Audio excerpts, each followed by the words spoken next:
વાતિ વાત સમિંધે વહ નિર્ધત્તે ધરણીરુદધી લંઘતે નૈવ વેલાં સોયં શ્રીમાન નિખિલ જગતાં અંતરાત્માવતીર્ણો ધર્મં રક્ષન દિશતુ કુશલમ સ્વામિનારાયણો નઃ. ભગવતે શ્રી સ્વામિનારાયણાય નમો નમઃ. શ્રી અક્ષર પુરુષોત્તમાભ્યામ નમો નમઃ. શ્રી ગુણાતીતાનંદ સ્વામી મહારાજાય નમો નમઃ. શ્રી ભગતજી મહારાજાય નમો નમઃ. શ્રી શાસ્ત્રીજી મહારાજાય નમો નમઃ.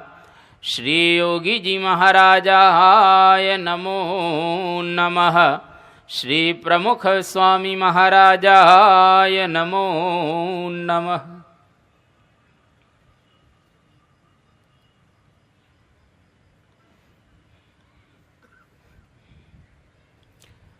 પીપલાદ નામના મહર્ષિની પાસે ભારદ્વાજ વગેરે ઋષિઓ ભગવાનને કઈ રીતે પ્રાપ્ત કરવા, બધા જ ઋષિઓ બ્રહ્મપરાયણ હતા. એટલે કે બ્રહ્મની અંદર નિષ્ઠા ધરાવતા હતા. પરંતુ આ બધા જ ઋષિઓને પરબ્રહ્મ પ્રાપ્ત થાય એવી અંતરમાં એક મહેચ્છા હતી. અને એને એવું લાગ્યું કે આ મારી ઈચ્છા પૂર્ણ થશે પીપલાદ નામના ઋષિ દ્વારા. જે મહર્ષિ હતા, મહાન ઋષિ હતા. અને ઋષિ એકદમ ઝાડના છાંયે બેસી ભગવાનનું ચિંતન અને મનન કરતા હતા. પોતાના હૃદયને વિશે એને પરમાત્માનો સાક્ષાત્કાર કરેલો હતો. જેને ભગવાનનો સાક્ષાત્કાર કર્યો હોય એના દ્વારા જ આપણે ભગવાનનો સાક્ષાત્કાર કરી શકીએ. જેને ભગવાન કોઈ દિવસ જોયા જ ન હોય એના દ્વારા આપણે ભગવાનને ક્યારેય જોઈ શકતા હોતા નથી. તો આજે આપણા બહુ જ મોટા એક સદભાગ્ય ગણાય કે જેને ભગવાનનો સાક્ષાત્કાર કરેલો છે, જે 24 કલાક ભગવાનને જુએ છે, એવા પરમ ગુરુ પ્રમુખ સ્વામી મહારાજ આપણને પ્રાપ્ત થયેલા છે. એટલે આ આપણા મનુષ્ય જન્મનું બહુ જ મોટું એક જેની કહેવાય કે અભિયાન આપણે સિદ્ધ કરી રહેલા છીએ. તો અહીંયા આગળ હવે છઠ્ઠો અને છેલ્લો પ્રશ્ન, આ પ્રશ્નોપનિષદનો. આ ઉપનિષદ નાનું છે, પરંતુ છતાંય એની અંદર પરમાત્માને પ્રાપ્ત કરવાની ઈચ્છા દરેક ઋષિના હૃદયની અંદર રહેલી છે. એક એક પ્રશ્ન પરમાત્મા તરફ આપણને લઈ જાય છે અને ત્યાં જ સ્થિર થવાનું છે, ત્યાં જ આપણે રહેવાનું છે. અહીંયા આગળ આ ધર્મશાળા કહેવાય, થોડી મોટી ધર્મશાળા. જગત જરા મોટી ધર્મશાળા, સ્વર્ગ વળી એના કરતાં થોડી મોટી ધર્મશાળા, એના કરતાં સત્યલોકની અંદર વળી મોટી ધર્મશાળા. પરંતુ આ બધા જ સ્થાનો ખાલી કરવાના છે. પણ એક એવું સ્થાન રહેલું છે જેને આપણે અક્ષરધામ કહીએ છીએ, બ્રહ્મપુર કહીએ છીએ. ભગવાનનું આ દિવ્ય ધામ, ત્યાં આપણે બધાએ પહોંચવાનું છે, ત્યાં સુધી યાત્રા કરવાની છે. અને યાત્રા કરવા માટે જુદા જુદા સાધનો આપણને ભગવાને આપ્યા. શ્રીમદ ભાગવતની અંદર એક બહુ સુંદર વાત કરી કે ભગવાને આલોકની અંદર બુદ્ધિ ઇન્દ્રિય મનઃ પ્રાણાન જનાનામ અસૃજત પ્રભુ માત્રાર્થંચ ભવાર્થંચ હ્યાત્મને કલ્પનાય ચ. એટલે કે ભગવાને આપણને શરીર આપ્યું, ઇન્દ્રિયો આપી, અંતઃકરણ આપ્યું. આ બધું શાના માટે આપ્યું? તો કે માત્રાર્થંચ ભવાર્થંચ. માત્રાર્થંચ એટલે કે આ જગતના વિષયોને ભોગવવા માટે, અને ભવાર્થંચ એટલે કે મોક્ષ માટે ભગવાને આપણને બધું આપ્યું. આ સામાન બહુ અગત્યનો છે. સામાન ન હોય તો આપણે ઉપર ન જઈ શકીએ. તમારી યાત્રા કરવી હોય તો સૌથી પહેલાં તો ગાડી અથવા વાહન તો જોઈએ ને, અને એ ન હોય તો મોટી યાત્રા ન થઈ શકે. હા, અહીંયા આગળથી અડાજણ મંદિરે જઈ શકાય, જઈને પાછા આવી જવાય. પણ તમારે કાશી, કેદાર, દ્વારિકા, હરિદ્વાર, 4 ધામની યાત્રા કરવી હોય, સમગ્ર ભારત વર્ષની યાત્રા કરવી હોય તો એના માટે વાહન જોઈએ જ. તો આ મોટી યાત્રા છે ભગવાનના ધામ સુધી પહોંચવાની. તો એના માટે ભગવાને આપણને બધા સાધનો આપ્યા. શરીર આપ્યું, ઇન્દ્રિયો આપી, અંતઃકરણ આપ્યું, વગેરે સામાન આપ્યો. અને ભગવાને વિવેક પણ આપ્યો કે આ સામાન એટલા માટે આપું છું કે જેના દ્વારા તું 2 કામ સિદ્ધ કરી શકીશ. એક તો આલોકના બધા જ કામ કરી શકીશ, અને બીજું તારી જો ઈચ્છા હોય તો મારું ધામ પણ તને પ્રાપ્ત થાય. જો ઈચ્છા હોય તો, ન ઈચ્છા હોય તો કશું જ પ્રાપ્ત ન થાય. એટલા માટે ભગવાનને પ્રાપ્ત કરવાની સૌથી પહેલા ઈચ્છા થવી જોઈએ. અને ઈચ્છા થયા પછી પણ કોઈ જ્ઞાતા હોય એની પાસે જવું પડે. તમારે 10મા ધોરણની અંદર સારા ટકા મેળવવા હોય તો સારો ટ્યુશન ક્લાસ તો જોઈએ ને. 12મા ધોરણમાં સારા ટકા મેળવવા હોય તો સારા ટ્યુશન ક્લાસીસ શોધવા પડે, અને તો જ તમે એના દ્વારા સારા ટકા પ્રાપ્ત કરી શકો. તમારે ડૉક્ટર, એન્જિનિયર થવું હોય તો એ કોલેજ સારી હોવી જોઈએ, પ્રોફેસર્સ બધા સારા હોવા જોઈએ, તો તમે ડૉક્ટર, એન્જિનિયર થઈ શકો. તમારે સારા બિઝનેસમેન થવું હોય તો જે સારા બિઝનેસ કરતા હોય એના સંગમાં રહેવું પડે. એ માર્ગદર્શન જે પ્રમાણે આપે એ પ્રમાણે કરવું પડે. અરે સાયન્સ શીખવી પડે ને. પેલા હીરાની અંદર રાતના ક્લાસીસ ચાલે છે. રાત્રે જાય, આખો દિવસ નોકરી કરે ને રાત્રે પાછા સાયન્સની અંદર શીખવા માટે જાય. હવે સારા સાઇનર તમે ત્યારે જ બની શકો સારો શીખવાડનારો હોય તો. અને જો સારો શીખવાડનારો ન હોય તો તમે સારા સાઇનર ન બની શકો. એમ આ માર્ગની અંદર પણ સારા શીખવાડનારા જોઈએ, ગુરુ જોઈએ. અને જો ગુરુ ન હોય તો આપણે ભગવાનને પ્રાપ્ત ન કરી શકીએ. એટલા માટે અહીંયા આગળ 6 મહર્ષિ ભગવાનને શોધવા માટે નીકળ્યા. અને એને લાગ્યું કે પીપલાદ નામના ઋષિ બહુ મોટા મહાન ઋષિ છે, અને એની પાસે આપણે જઈએ. અને બ્રહ્મનિષ્ઠ એ છે, અને પરબ્રહ્મનો એને સાક્ષાત્કાર કરેલો છે, તો આપણને પણ ભગવાન બતાવશે. એટલે 6 ઋષિ એક પ્રશ્ન પૂછે છે. આજે છેલ્લા ઋષિનો વારો. અત્યાર સુધી 5 પ્રશ્નો આપણે સાંભળી ચૂકેલા છીએ.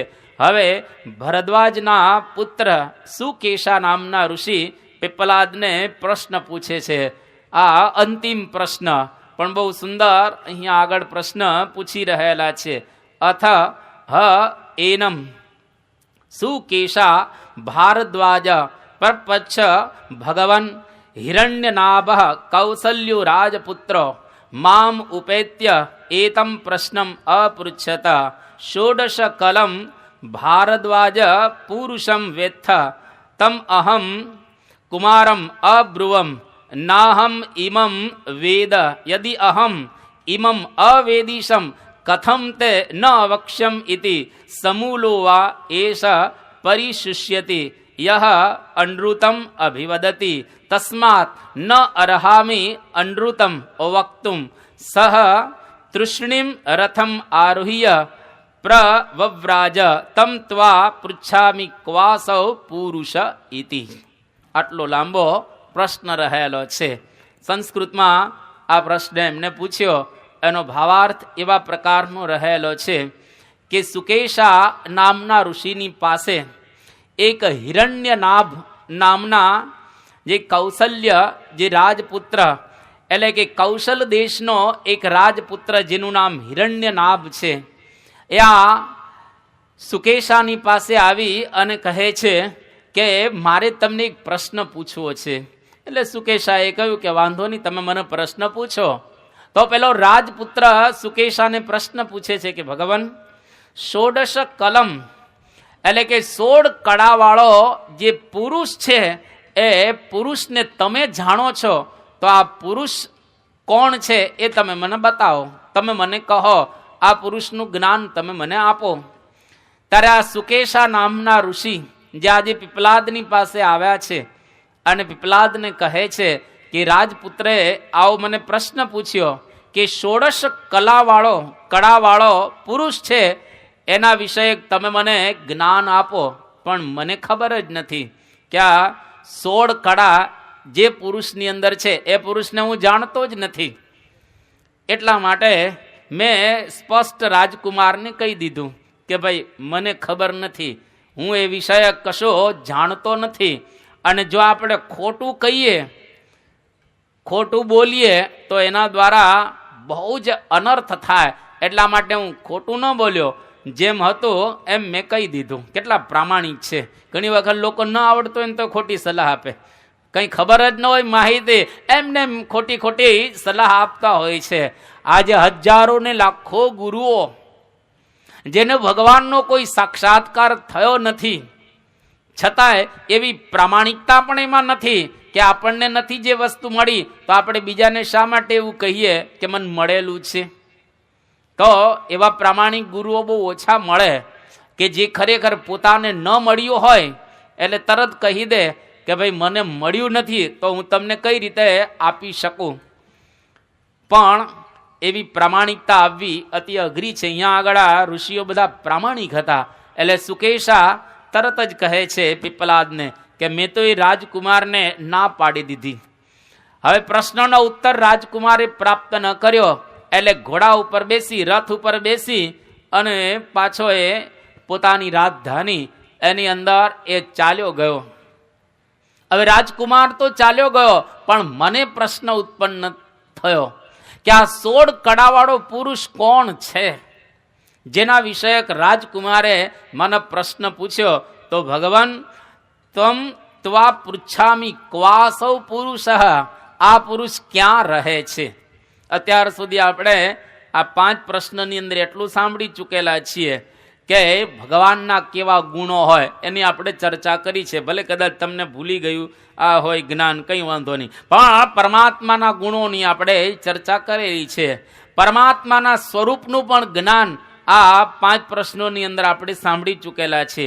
પરમાત્માની અંદર કયા પ્રકારની શક્તિ રહેલી છે એ પણ જ્ઞાન આપણે સાંભળી ચૂકેલા છીએ, અને એને મેળવવાનું સાધન એના વિષયક પણ આપણે સાંભળી ચૂકેલા છીએ.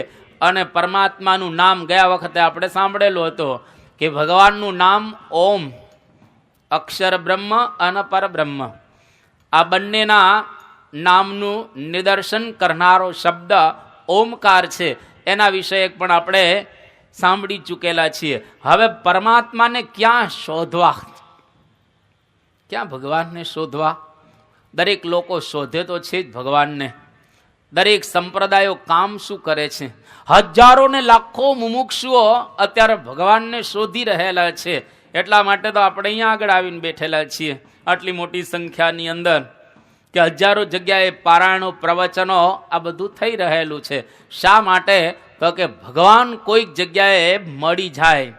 તો અહીંયા આગળ આ સુકેશા નામના ઋષિ પીપલાદને પૂછે છે કે ભગવાનને ક્યાં શોધવા, ભગવાન કઈ જગ્યાએ પ્રાપ્ત થઈ જાય. જો આ બહુ જ અગત્યનો પ્રશ્ન રહેલો છે કે ભગવાન ક્યાં મળે. મોટા ભાગના પ્રશ્ન પૂછીને શાંત થઈ જતા હોય છે, પણ શોધવાનો પ્રયત્ન નથી કરતા. જે શોધે એને મળે. ઢૂંઢને વાલે કો નયા રાસ્તા ભી મિલતા હૈ. જે લોકો શોધે એને મળે.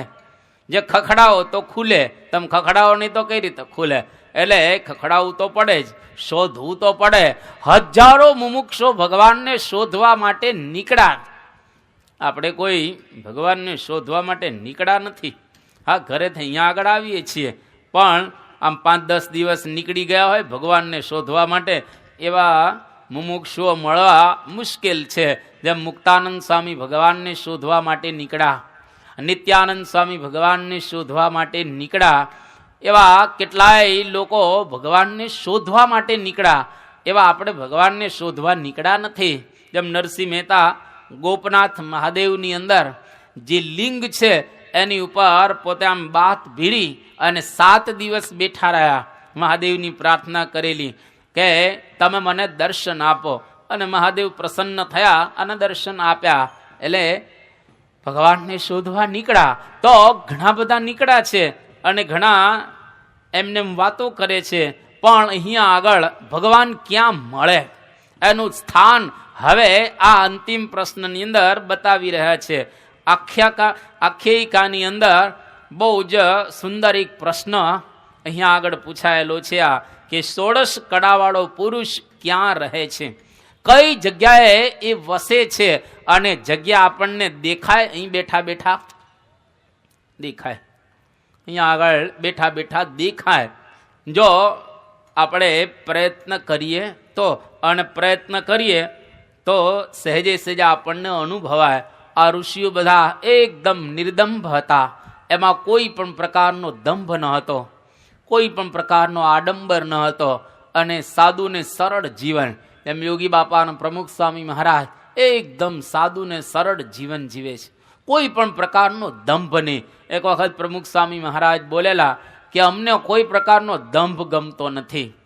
પરદેશમાં સ્વામી બાપાને ચાખડી પહેરાવી 1988ની ટૂરમાં.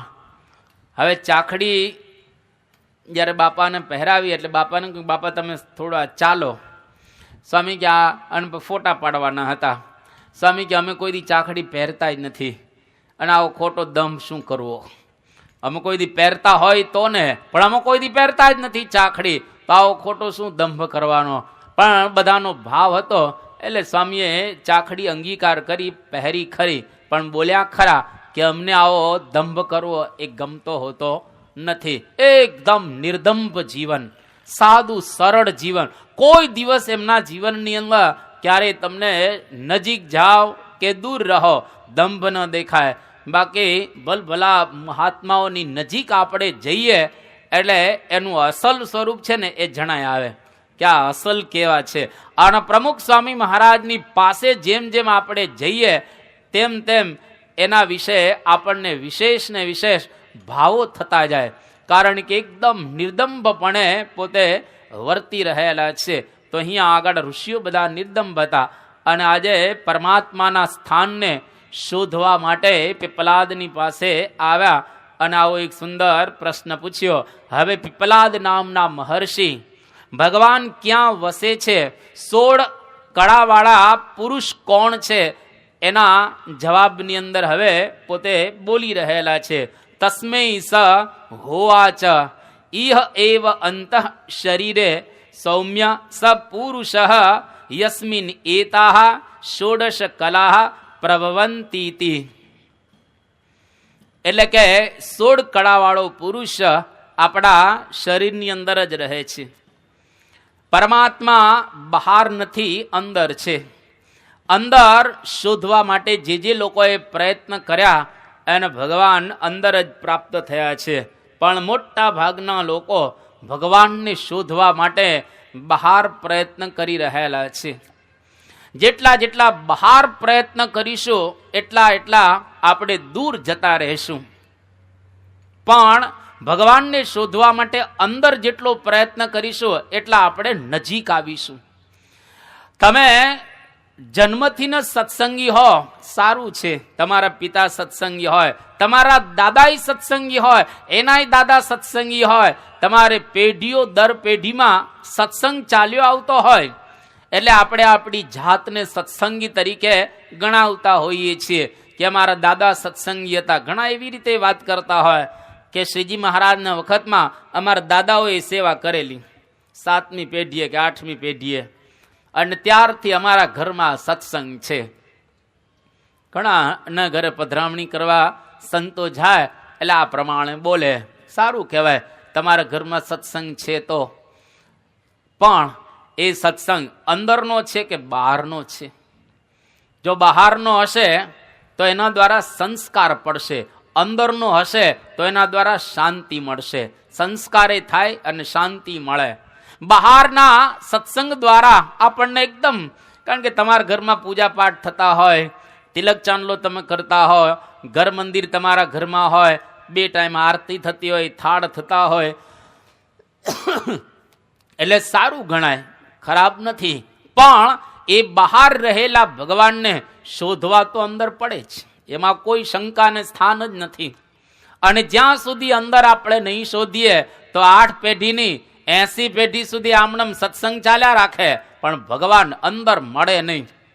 8ની 80 પેઢી સુધી આપણો સત્સંગ કદાચ દ્રઢ રહે, પણ એ ભગવાનને શોધવા અંદર તો પ્રયત્ન કરવો જ પડે, એમાં કોઈ બાકી રહી શકે એવું નથી. એટલા માટે અહીંયા આગળ કહે છે કે બહાર ભગવાનને બહુ શોધે છે લોકો, અને દુનિયા આખી બહાર જ શોધે. તીર્થયાત્રા કરવા માટે જાય, સારું છે, તીર્થયાત્રા કરવી જોઈએ. અને કરવા માટે લોકોએ ઘણા ગબડ યાત્રા કરે છે. ગબડે એક ભાઈ મુંબઈથી છેક ગબડતો દ્વારિકા સુધી ગયેલો. ક્યાં મુંબઈ ને ક્યાં દ્વારિકા, ગબડવું કેટલું અઘરું પડે. એક ભાઈ છેક પૂનાથી દંડવત કરતા કરતા દ્વારિકાધીશના દર્શન કરવા માટે ગયા.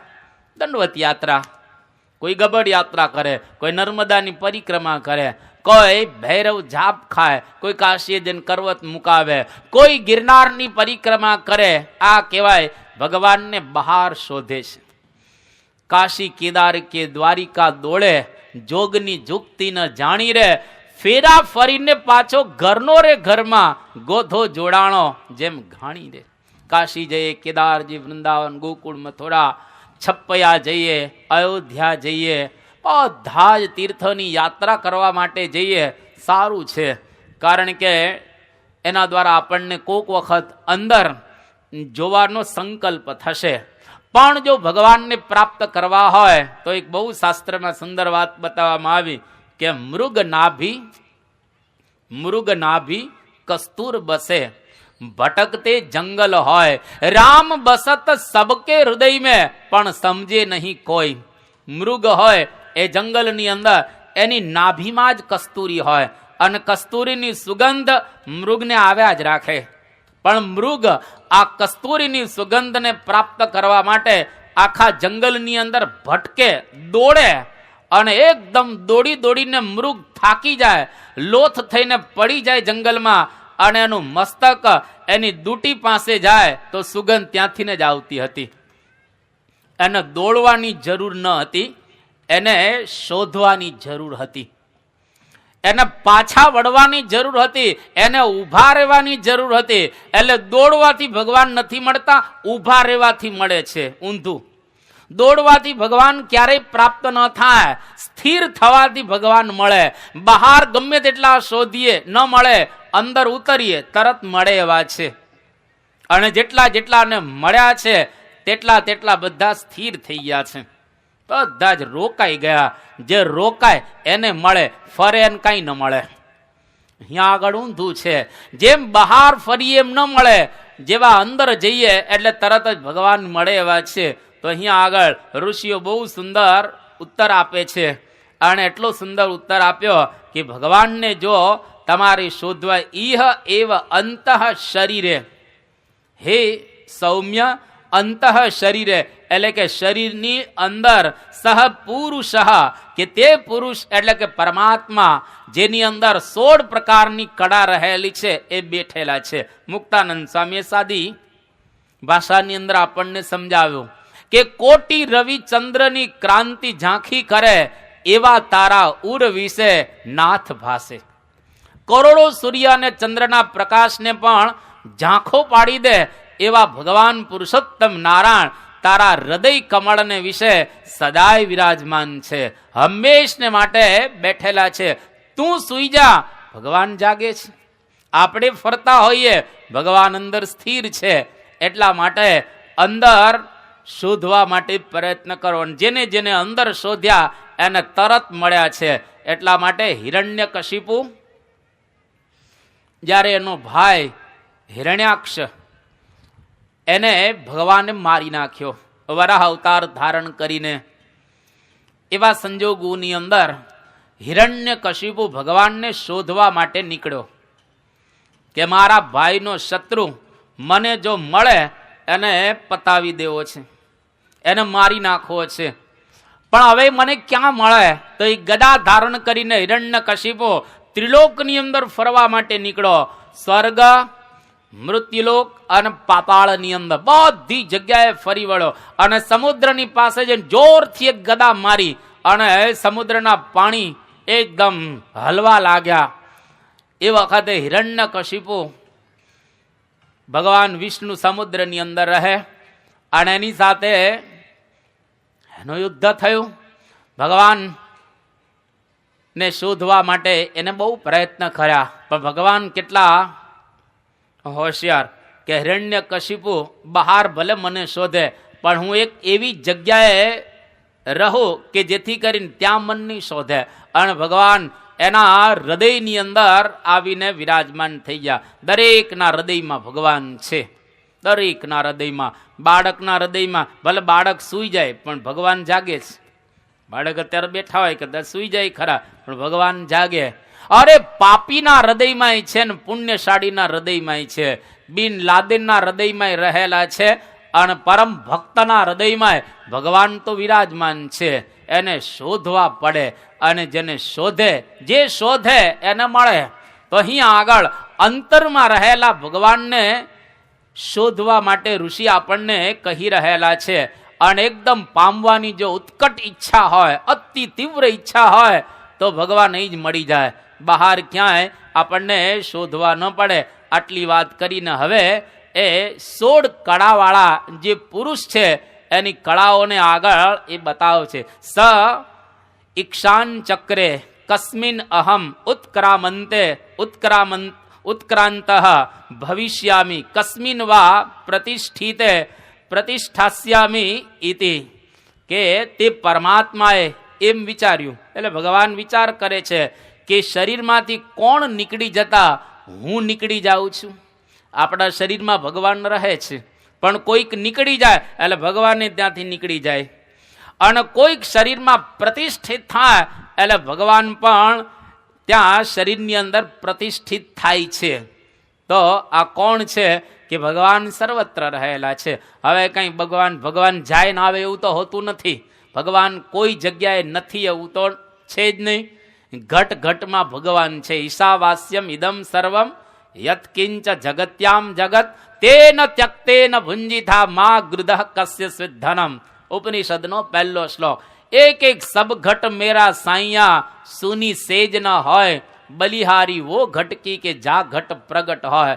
એક એક કણમાં ઈશ્વર રહે છે. રામાનુજ વેદાંત પ્રમાણે દરેક કણની અંદર સાક્ષાત ભગવાન છે. ભગવાન તો સર્વ આખું બ્રહ્માંડ જ ભગવાનથી ભરેલું છે. પણ વિશેષે કરીને ભગવાન આપણા હૃદય કમળને વિશે જે જીવાત્મા છે, એક માઉસનું ચક્ર છે, આ ડાબી બાજુ હૃદય, એમાં એક માઉસનું ચક્ર, એની અંદર રહેલો જીવાત્માની અંદર સારંગપુરનું 15મું વચનામૃત ભગવાન સાક્ષાત બેઠા છે. આટલા જ છે, દૂર અહીંયા આગળ જ છે. હવે અહીં શોધવા માટે જન્મોના જન્મો પસાર કરી નાખ્યા તોય હજુ મળ્યા નથી. અહીં એક વેતનું પૂરું અંતર નથી. અહીંથી આંખથી તમારે જોવા હોય પૂરી એક વેતનું અંતર નથી, પણ એ અંતર કાપતા કરોડો જન્મો નીકળી ગયા. હજુ એ અંતર એવું ને એવું રહેલું છે.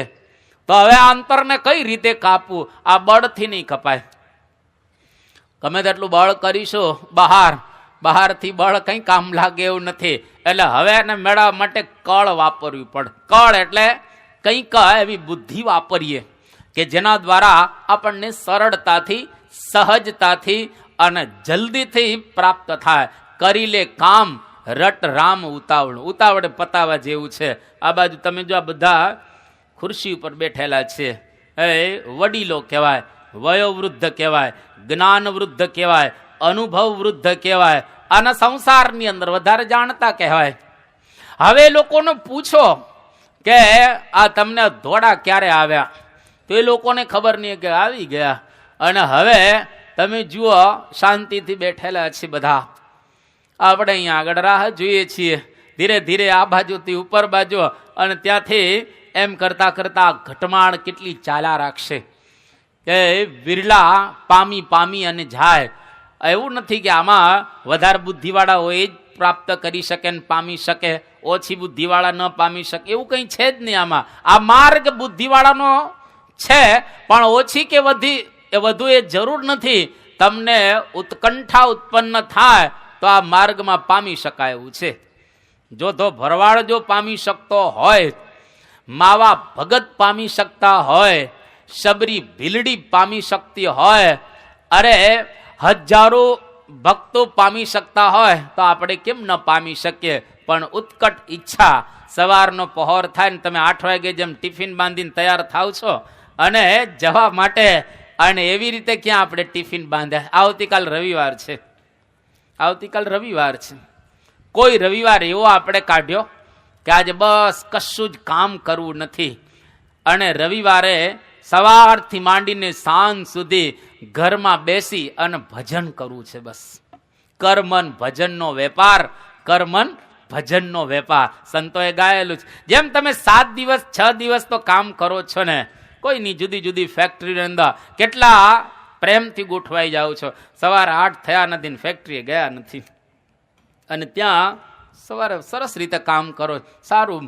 પણ કોઈ દિવસ એવો આપણે કાઢ્યો કે આજે એકદમ રજા છે બસ, અને કંઈ કરવું નથી. સવારથી માળા લઈ અને જરા અંતરદ્રષ્ટિ કરી તમે સોફા પર બેસો ને કંઈ વાંધો નહીં, કારણ કે નીચે બેસો કલાક 2-5 કલાક તો પછી પીઠ રહી જશે. પણ તમારા ઘરમાં સોફા તો છે, સોફા ન હોય તો ખુરશી તો હશે જ. ખુરશી ઉપર બેસી અને એકાદા દિવસ તેવો વિચાર કરીએ 365 દિવસમાં, અથવા તો મહિનામાં એકાદો દિવસ તો આપણે એવો કાઢીએ કે જે દિવસે આપણને આવો કંઈક વિચાર આવે. 1987ની સાલમાં અમે ઉત્તર ભારતની યાત્રાએ ગયેલા. એ વખતે લગભગ 350 જેટલા સંતો હતા અને 50 જેટલા હરિભક્તો હતા, અને પરમ પૂજ્ય સ્વામી બાપા પણ આ યાત્રાની અંદર સાથે જ હતા. સમગ્ર ઉત્તર ભારતના 4 તીર્થ, એ 4 તીર્થની યાત્રા કરવા માટે ગયા હતા. 35 દિવસનો આખો કાર્યક્રમ હતો. 350 સંતો અને 50 જેટલા હરિભક્તો, મોટો રસાલો હતો 7-8 બસનો, અને બધાને બહુ આનંદ હતો, કારણ કે જ્યાં જઈએ ત્યાં બાપા જ સાથે.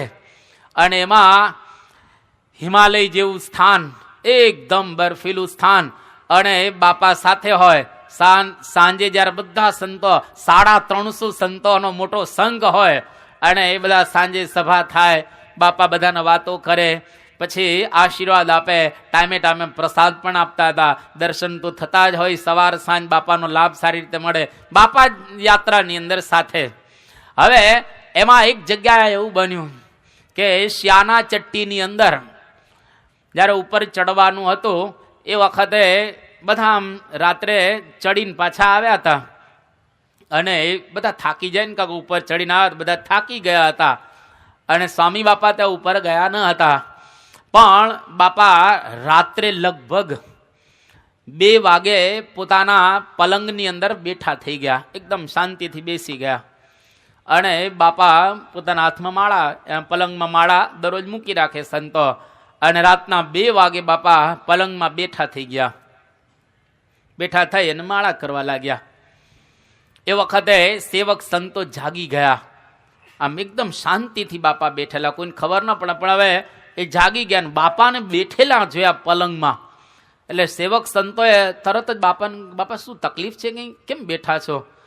સ્વામી કે ના ના કોઈ તકલીફ નથી, પણ અહીંયા રાતના 2 વાગે અને અત્યારે આ પલંગની અંદર તમે માળા કરો, શું છે, શું કંઈ?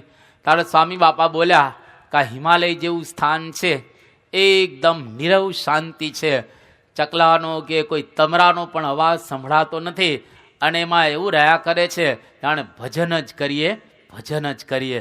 હવે આપણા જેવા હોય તો એ હિમાલય જેવું બરફેલું સ્થાન છે, 2 ગોદડા ઓઢેલા છે, કારણ કે શાંતિથી સુયા જ કરીએ આપણે, એવું આપણે રહ્યા કરે.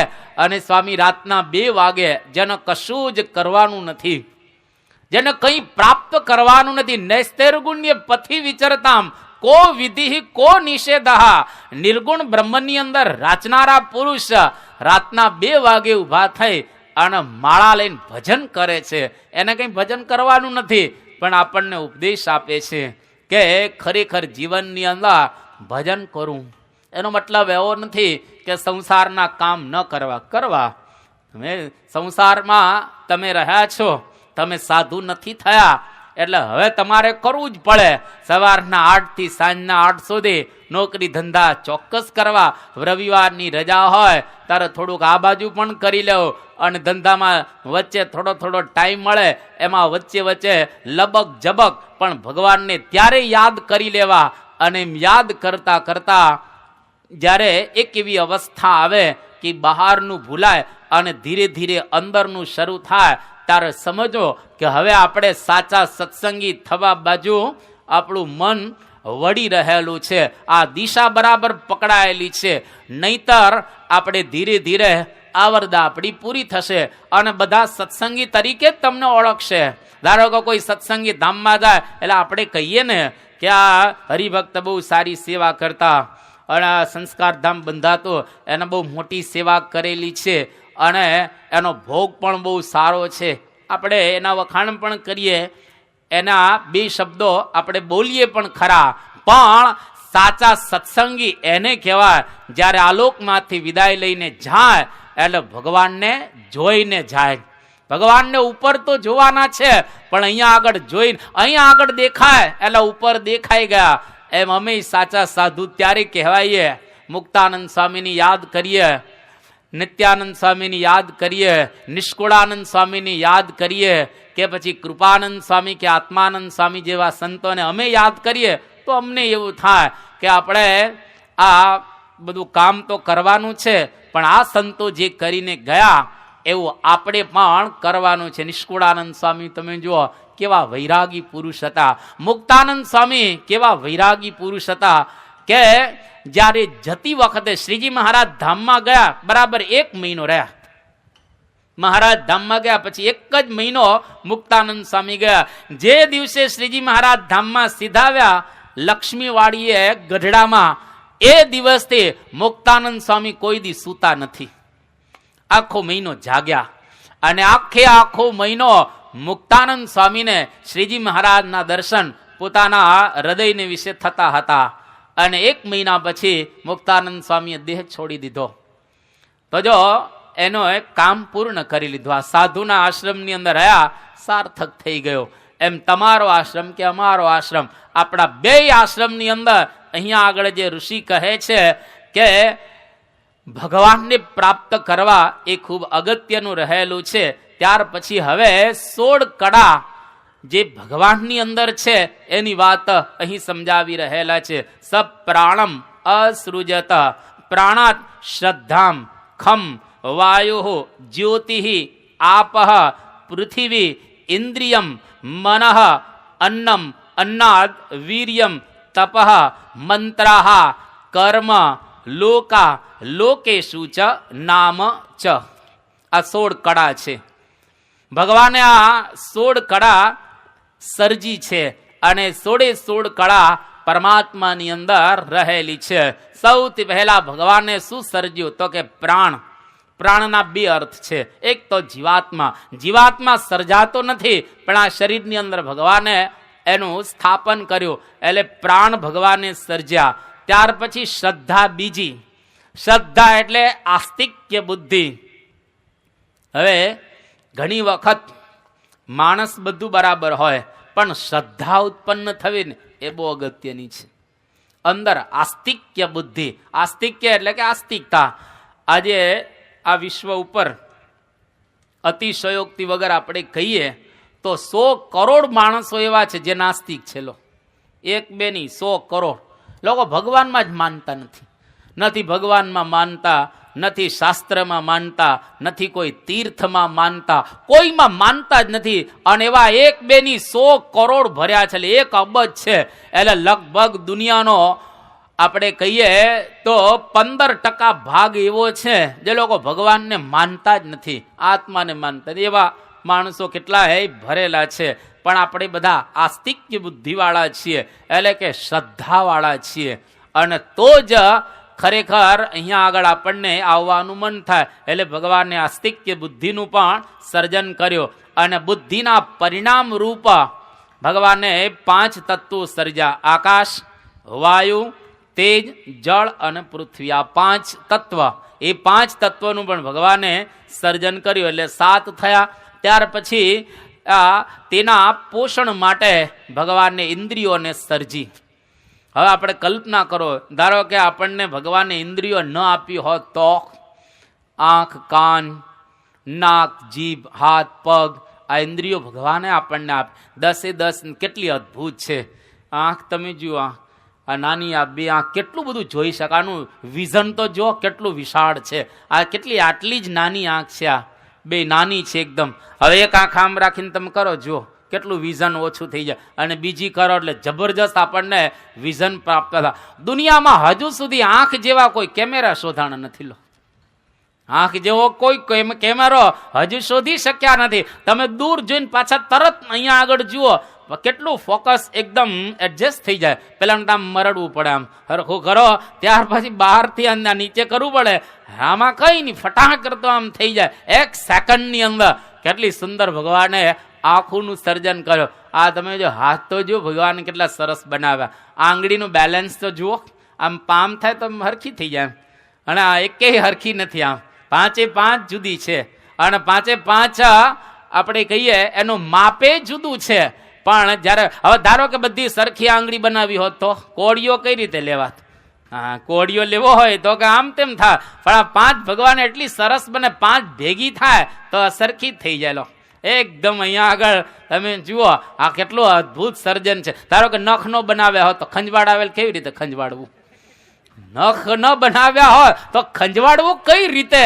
કેટલું પરફેક્ટ ભગવાન બધું જ બનાવેલું છે, એકદમ આમ સરસ.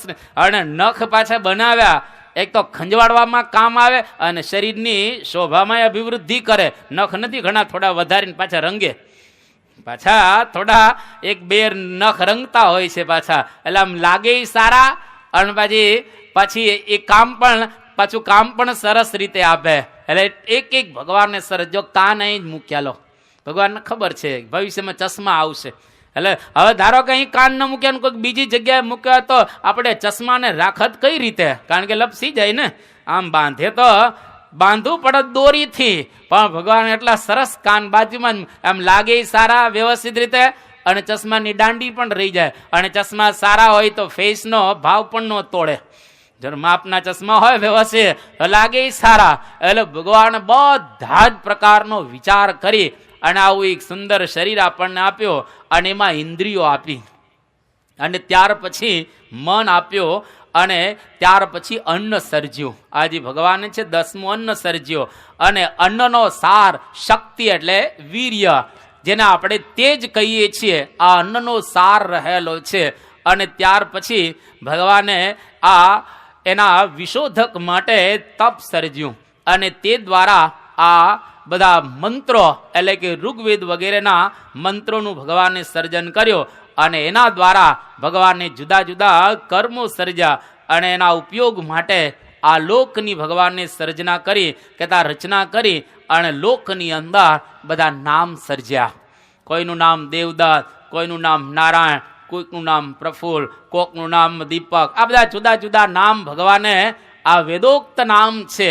જે કંઈ નામ આવેલા છે એ ઉપરથી જ આવેલા છે. તો આ બધું જ ભગવાને સર્જો. તો આ 16 કળા એ ભગવાને એનું સર્જન કર્યું. અને 16 સૃષ્ટિનો, કહેતા આ સૃષ્ટિનો 16ની અંદર સમાવેશ થાય છે. અને આખી આ ભગવાને જે સૃષ્ટિની રચના કરી એને કહેવાય ભોગ્ય. ભોગ્ય એટલે ભોગ માટે આ બધું કર્યું. એને ભોગના ભોગવનારો કોણ? તો કે શરીરની અંદર રહેલો જીવાત્મા. ભગવાને બહાર ભોગ બનાવ્યા અને અંદર જીવાત્માને રાખ્યો, અને જીવાત્માને વિવેક આપ્યો કે તું એકલો ભોગમાં ફસાતો નહીં. એકલો ભોગમાં ફસાઈ નથી. તને ભોગ એટલા માટે આપેલા છે કે આ તારા શરીરનું વ્યવસ્થિત રીતે પોષણ થાય એટલા માટે જ આ ભોગો આપ્યા છે. પણ તારી વૃત્તિ તો યોગની અંદર રહેવી જોઈએ, સંસારથી વિરક્ત રહેવી જોઈએ. સંસાર તો તને એટલા માટે આપેલો છે કે જેના દ્વારા મારું ધામ તું પ્રાપ્ત કરી શકે.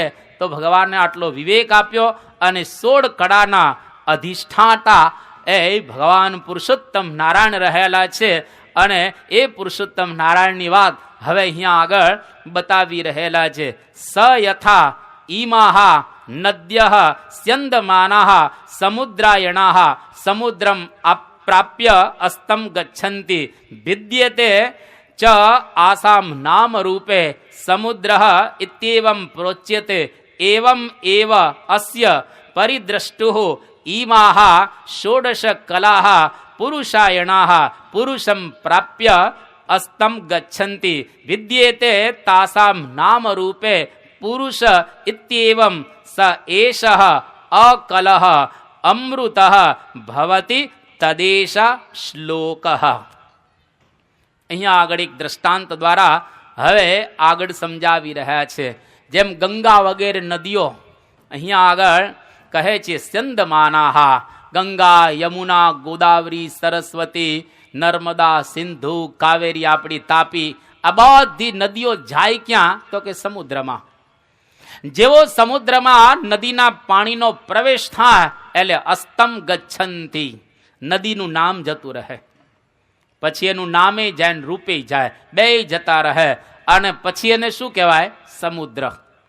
નદીનું પાણી સમુદ્રમાં ઠલવાણું એટલે નામ અને રૂપ બેયનો એને ત્યાગ કરી દીધો અને પાણીની જોડે પાણી ભળી ગયું. એવી જ રીતે તેમ પરિદ્રષ્ટુ એટલે કે આ જીવાત્મા આ 16 કળા પરમાત્માને પામીને અસ્ત થાય છે. જો આ જીવાત્મા પરમાત્માને પ્રાપ્ત કરીએ તો એના નામ અને રૂપ બેય ટળી જાય અને ભગવાનની પાસે એ ભગવાન જેવું શરીર ધારણ કરી અને હવે સ્થિર રહે. અત્યારે આપણા શરીર બધાના જુદા જુદા છે. કોઈનું શરીર એક સરખું નથી. કોઈ જાડા છે, કોઈ પાતળા છે, કોઈ ઊંચા છે, કોઈ નીચા છે, કોઈ કાળા છે, કોઈ ગોરા છે, કોઈ આ પ્રમાણે ખોટ ખાપણવાળા હશે, કોઈ ખોટ ખાપણ વગેરેના એવા વગરના હશે. જુદા જુદા શરીરો ભગવાને આપણને આપેલા છે. અને આ બધા જ શરીરો આ લોકના છે. જેવું આ શરીર પડી જશે એટલે આપણો જીવાત્મા જો મુક્ત અવસ્થાને પ્રાપ્ત કરેલો હશે તો ભગવાન એને પ્રથમના પહેલા વચનામૃત પ્રમાણે રથ ઉપર બેસાડીને, ગરુડ ઉપર બેસાડીને ભગવાન વિમાનમાં એને લઈ જાય અને અહીંયા આગળ એક મુક્તનું શરીર આપશે. અને આ શરીર કેવું હશે? ભગવાનનું અક્ષરધામમાં જે શરીર છે એક્ઝેક્ટ એવું શરીર, એમાં કોઈ ફેરફાર નહીં. ભગવાન પોતાના જેવા જ શરીરવાળા આપણને બનાવશે અને એ શરીર દ્વારા આપણે અક્ષરધામમાં જશું. અને ત્યાં આગળ શ્રીજી મહારાજની જે મૂર્તિ છે સિંહાસન ઉપર બેઠેલી, એની આજુબાજુ આપણે બધાએ બેસવાનું અને મહારાજની દિવ્ય મૂર્તિના દર્શન કરવાના અને એમનું સુખ લેવાનું. ત્યાં પછી આપણા નામ કે રૂપ બધા જ ટળી જશે. નામ ને રૂપ આલોકની અંદર જેવા આપણે વિદાય લઈએ બધું જતું રહ્યું. પછી જેવો જીવાત્મા શરીરમાંથી નીકળો એટલે નામ અને રૂપ બે પૂરા થઈ ગયા. કોકનું મળદું હોય ને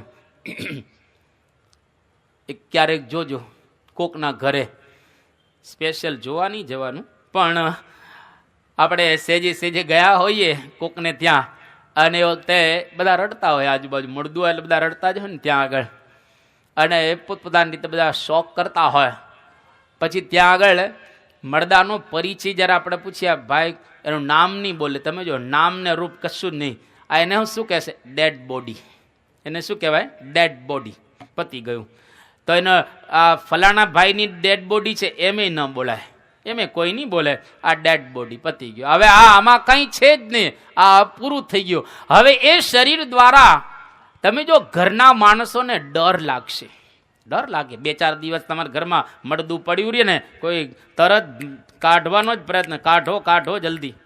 અરે તમારા ધર્મપત્ની તમે જેની પાસે પાણી માંગતા હો ને તમને દૂધ આપે, જો કે મુશ્કેલી છે પણ કદાચ ધારો કે તમને આપે એવા હોય તો પણ આ તમારું શરીર રાત્રે પડી જાય અને તમારા ધર્મપત્નીને કહેવામાં આવે કે હવે આખી રાત તમારે અહીંયા આગળ આ રહેવાનું છે અને પછી સવારે અગ્નિ સંસ્કાર કરવાનો છે, તો પત્ની ના પાડી દેશે કે હવે નહીં. કે કેમ? તો ઊભા થાય તો ઊભા થાય, તમને શું વાંધો છે?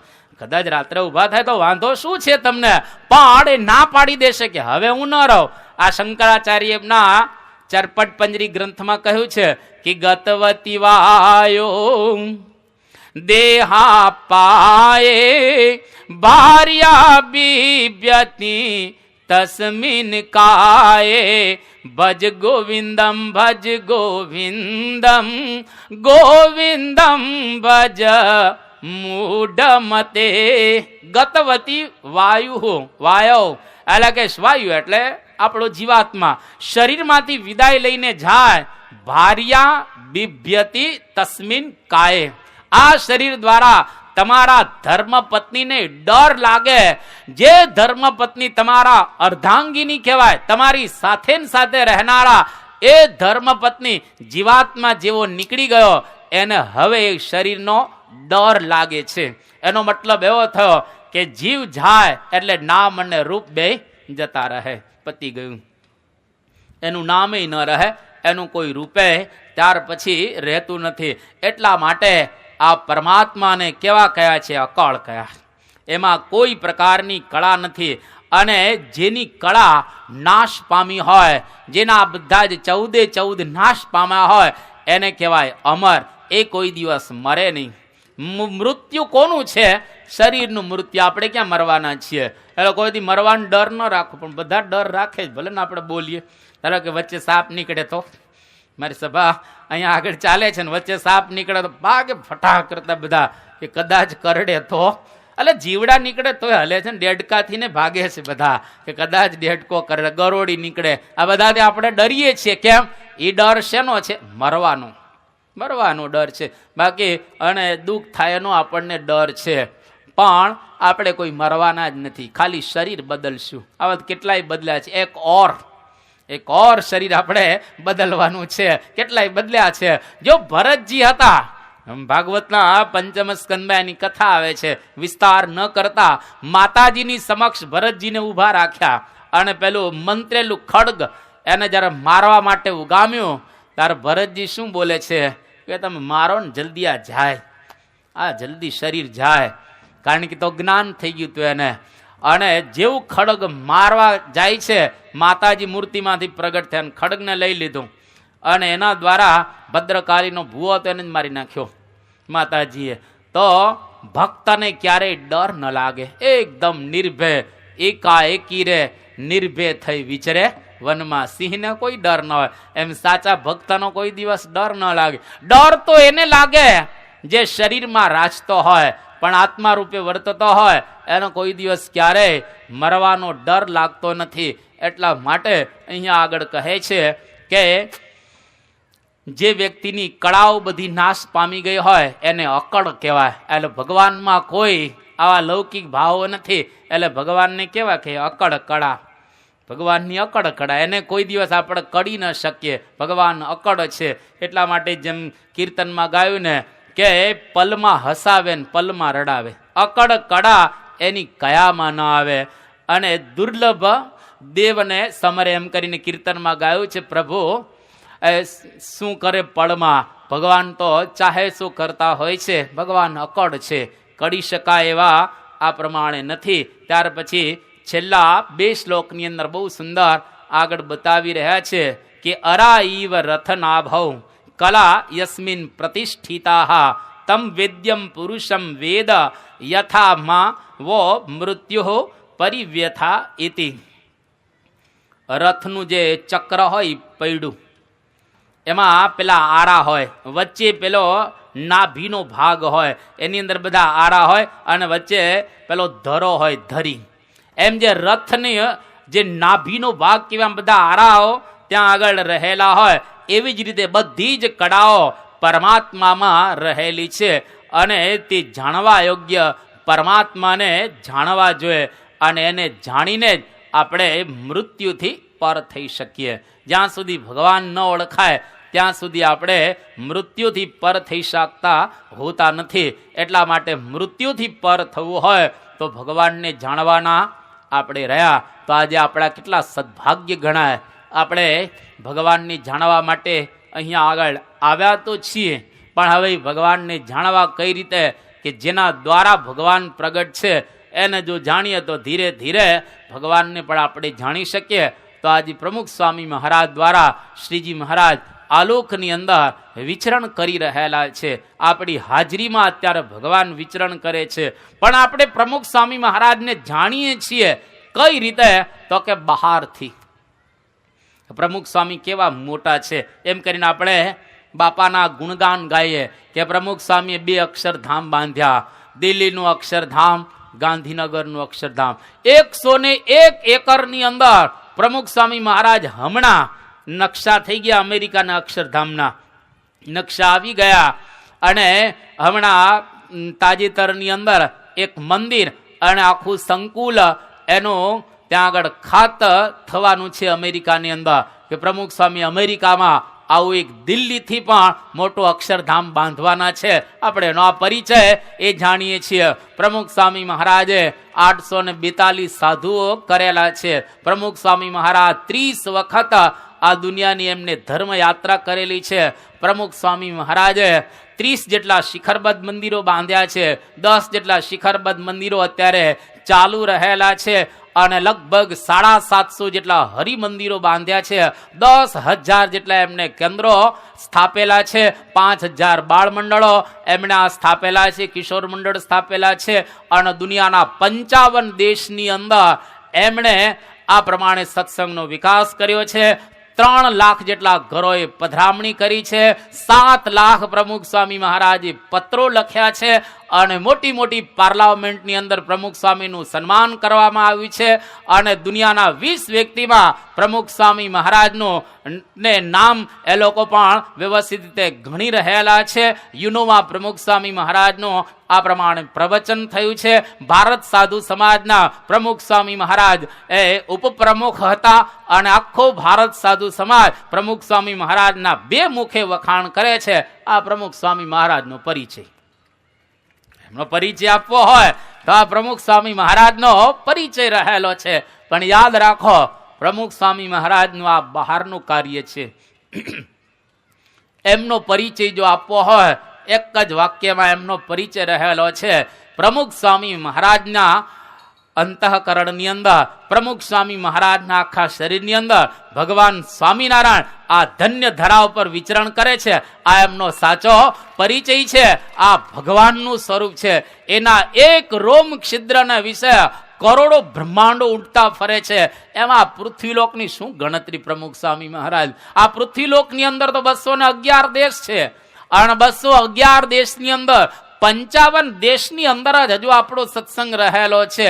અને એમાં અમુક સેન્ટરોની અંદર, અરે ગુજરાતના ગામડા 18,000 તો છે.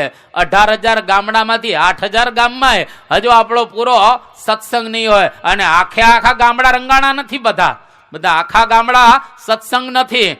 પણ કદાચ આખી દુનિયાનો કોઈ માણસ બાકી ન રહે, અને બધા જ સ્વામિનારાયણ ભગવાનનું ભજન કરે, અને પ્રમુખ સ્વામીને ગુરુ તરીકે 7 અબજ બિન લાદેને પ્રમુખ સ્વામીની પૂજા કરતો હોય. એટલે આખા વિશ્વનો કોઈ માણસ એવો બાકી ન રહે કે આપણી પૂજા ન કરતો હોય. તો પણ સમજો, આ પ્રમુખ સ્વામી મહારાજનો બાહ્ય પરિચય છે, એ તો ભગવાનનું સ્વરૂપ છે.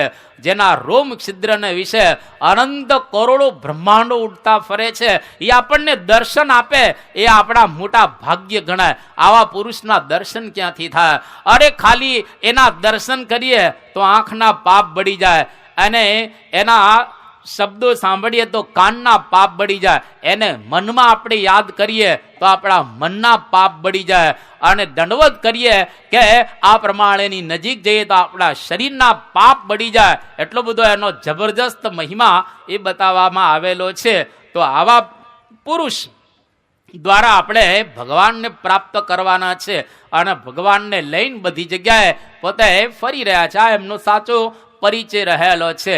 એટલે બહારના પરિચય કરતા અંદરનો પરિચય. આપણે સત્સંગી છીએ, બહારની જાહેર સભા હોય ત્યારે આપણે એમનો પરિચય આપતા હોઈએ છીએ, મેં જે આપ્યો એ પ્રમાણે.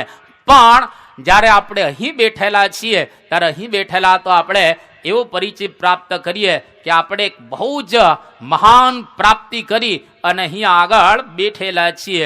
ત્યાર પછી આગળ એ પીપલાદ કહે છે, તાન હોવાચ એતાવદ એવ અહમ એતદ પરમ બ્રહ્મ વેદ નાતઃ પરમ અસ્તિ ઇતિ.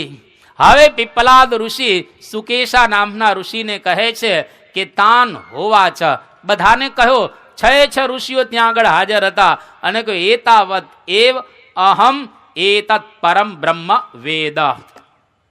એટલે કે અહીં સુધી હું આ પરમ બ્રહ્મ એટલે કે પુરુષોત્તમ નારાયણ ભગવાન એને જાણું છું. નાતઃ પરમ અસ્તિ ઇતિ, આનાથી પર હવે કશું જાણવાનું છે નહીં. બસ મેં તમને પરબ્રહ્મનું એક જ્ઞાન આપ્યું છે અને હવે એ જ્ઞાન તમે પ્રાપ્ત કરી અને સ્થિર અને ધીર બનજો. ત્યાર પછી છેલ્લો શ્લોક આ 6થા પ્રશ્નનો કહી રહેલા છે, તે તમ અર્ચયંત ત્વમ હિ નઃ પીતા યહ અસ્માકમ અવિદ્યાયાઃ પરમ પારમ તારયસી ઇતિ નમઃ પરમ ઋષિભ્યો નમઃ પરમ ઋષિભ્યઃ. અહીંયા આગળ આ ઉપનિષદ પૂરું થતા છેલ્લે કહે છે 6 ઋષિઓ પીપલાદની પૂજા કરે છે અને પૂજા કર્યા પછી કે તમે જ અમારા ખરેખર સાચા પિતા રહેલા છો અને તમે અમને અવિદ્યાથી, અજ્ઞાનથી, માયાથી, અંધકારથી હવે પર કર્યા છે, માટે તમને નમસ્કાર હો, તમને નમસ્કાર હો. 6 ઋષિ પીપલાદ ઋષિને આ પ્રમાણે નમસ્કાર કરે છે અને કહે છે કે ગુરુ અવિદ્યાથી તારે. અવિદ્યા એટલે માયા કે અજ્ઞાન. તમે અમારા પરમ ગુરુ છો અને તમારા દ્વારા અમે અવિદ્યાથી તરી ચૂકેલા છીએ. એટલા માટે ગુરુ એ ખરેખર તમે સાચા પિતા છો, તમે જ અમારા સાચા પિતા છો. ભાગવતની અંદર કહ્યો કે જે મૃત્યુથી તમને ઉગારે નહીં એ ખરેખર આપણા સાચા પિતા રહેલા નથી. માટે સાચા પિતા એને કહેવાય જે ખરેખર આપણને મૃત્યુથી ઉગારે. બંદહો ગુરુપદ કંજ કૃપા સિંધુ નર રૂપ હરિ મહામોહ તમ પુંજ જાસો બચન રવિ કર નિકર. આ રામાયણમાં તુલસીદાસજીએ કહ્યો કે ગુરુ એને કહેવાય કે જેના વચન એ સૂર્ય સમાન હોય અને એના દ્વારા બધા જ પ્રકારના અંધકારો એ નાશ પામી જાય. એટલા માટે તો ગુરુ અમારા ગારડી, જેણે આપ્યું નિજ જ્ઞાન, જ્ઞાને ગોવિંદ ઓળખ્યા, મટી ગયા અભિમાન. આપણા અભિમાન મટી જાય જો આપણને ગુરુ ખરેખર એવું સાચું જ્ઞાન આપે તો. અહીંયા આગળ પીપલાદ નામના ઋષિએ આ 6 ઋષિઓને એવું સુંદર જ્ઞાન આપ્યું, જેના દ્વારા આ 6 ઋષિઓના અંતઃકરણની અંદર રહેલું અજ્ઞાન, એ અજ્ઞાન પણ દૂર થયું અને એના દ્વારા એ જ્ઞાનનો સુદિવ્ય પ્રકાશ એ લોકોએ પ્રાપ્ત કર્યો. તો આપણે પણ મહારાજ સ્વામીને યાદ કરી અને અહીંયા આગળ આવું એક અહીંયા આગળ આવું એક અહીંયા આગળ આવું એક અહીંયા આગળ આવું એક અહીંયા આગળ આવું એક અહીંયા આગળ આવું એક અહીંયા આગળ આવું